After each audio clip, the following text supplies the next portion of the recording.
ஃப்ராக்ஷன்ல subtract எப்படி போடுறதுன்றத பார்க்கலாம். First one 8 by 15 minus 2 by 15. இந்த டினாமினேட்டர் ரெண்டுமே சேமா இருக்கிறதுனால இது லைக் ஃப்ராக்ஷன். இதை சால்வ் பண்றது ரொம்ப easy. So solution 8 by 15 minus 2 by 15 equal to denominator சேமா இருக்கிறதால அப்படியே போட்டுக்கலாம். So 8 minus 2 whole divided by 15 equal to 6 by 15. இதை cancel பண்ணலாம். 3 டேபிள்ல cancel ஆகும். So 3 2s are 6, 3 5s are 15 equal to 2 by 5 அப்படின்றது answer. Next 9 by 75 minus 7 by 75. ரெண்டு டினாமினேட்டரும் சேமா இருக்கிறதுனால சொல்யூஷன் 9 by 75 minus 7 by 75. இது 19 minus 7 whole divided by 75 equal to இது 19 minus 7 12. 12 by 75. இது ரெண்டுமே 3 டேபிளால கேன்சல் ஆகுது. So 3 4s are 12, 3 25s are 75.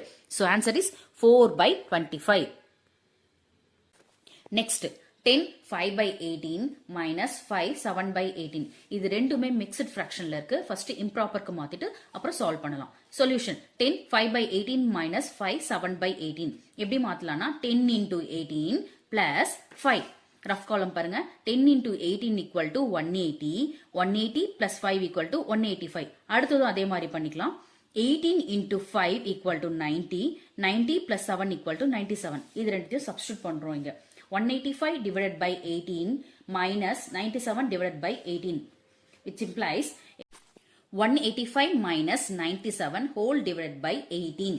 இதை மைனஸ் பண்ணோம்னா 88 by 18 ஆன்சர் கிடைக்குது. இது 2 டேபிளால கேன்சல் ஆகும். ஸோ 44 டைம்ஸ் கீழே வந்து டினாமினேட்டர்ல 9 times 44 by 9ன்றது answer.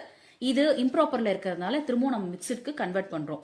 So 9 44 times எப்போ வருதுன்னா 9 4s are 36. ஸோ ரிமைண்டர் வந்து நம்மளுக்கு 8 கிடைக்குது, கோஷன்ட் வந்து 4 கிடைக்குது. அது எப்படி எழுதலாம்னா 4 8 by 9 அப்படின்னு எழுதலாம். உங்களுக்கு ஏதாவது டவுட்ஸ் இருந்தா கமெண்ட் பண்ணுங்க, கிளியர் பண்ண ட்ரை பண்றேன். தேங்க்யூ.